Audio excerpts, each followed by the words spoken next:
Ah, nous voilà arrivés au 6e paragraphe des propos tenus par Maître Hainaut lors de sa présentation du Sutra de l'estrade, et qui dit « Si les profanes pratiquaient », je vous rappelle qu'il est sur une estrade en face des profanes, rien ne pourrait faire obstacle. Il serait à l'unisson avec la juste voie.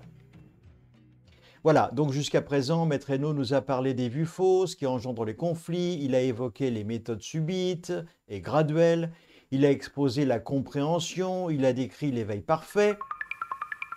Et ce que nous retenons de son enseignement, c'est cette phrase devenue célèbre dans le zen: « L'esprit originel est essentiellement vide, sans aucune forme et aucune demeure fixe. » C'est cela que nous nommons dans le zen ku, le vide.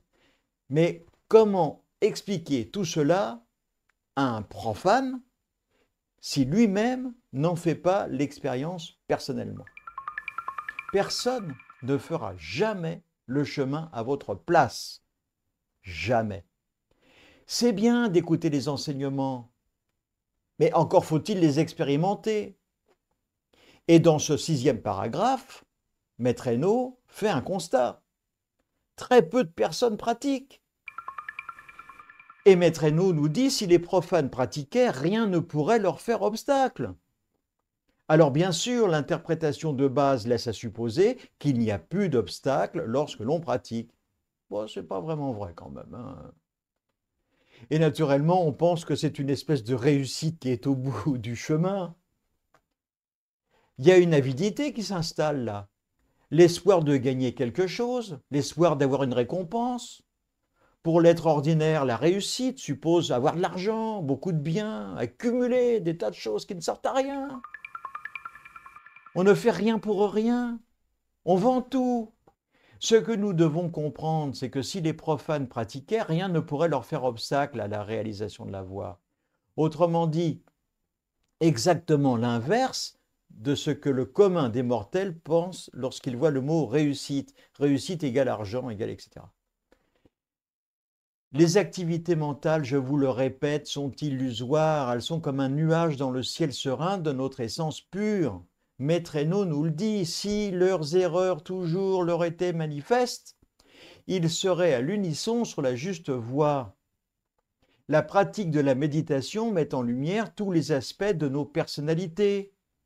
Ce faisant, les erreurs que nous commettons et qui nous éloignent de la juste voie, subitement se révèlent à nous, à notre regard.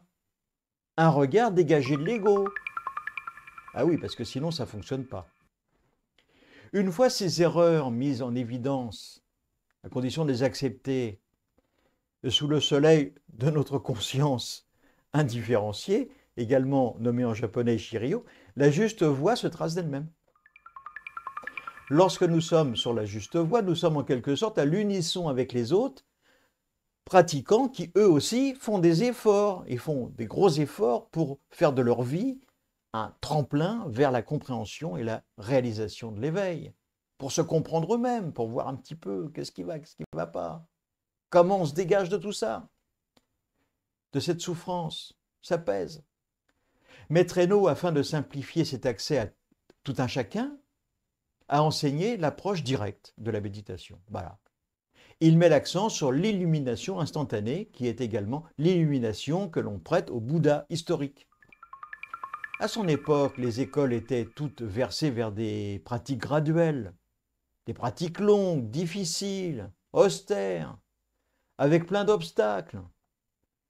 Ces méthodes longues dites graduelles sont destinées à être pratiquées sur la durée de toute une vie. Et puis, elles finissaient souvent par lasser les pratiquants, qui se tournaient alors vers d'autres pratiques, plus simples, ou alors une absence totale de pratique. L'avantage de la méthode subite, celle de Maître Hainaut, permet à tout un chacun, dans l'instant de la méditation, d'accéder aux portes de l'éveil. Cela n'empêche pas un grand nombre de pratiquants de se lasser aussi, et hélas, d'arrêter tout cheminement vers cette compréhension de l'éveil, et donc de soi. C'est la raison pour laquelle je vous invite à garder en tête cette toute petite phrase de Maître Hainaut. Il dit « Si les profanes pratiquaient », si leurs erreurs toujours leur étaient manifestes, ils seraient à l'unisson avec la juste voie. C'est vrai. Et je vous invite à vous pencher sur cela. Voilà. En attendant la prochaine vidéo, comme d'habitude, on a la banane, on essaye d'être heureux, juste pour donner l'exemple. Et puis n'oubliez pas, puisqu'on parle de méditation, que même si ce lieu, le lieu de méditation est exigu, il renferme l'univers entier. Même si notre esprit est petit, il est illimité. Et ça, c'est Maître Sekito qui sait. À bientôt.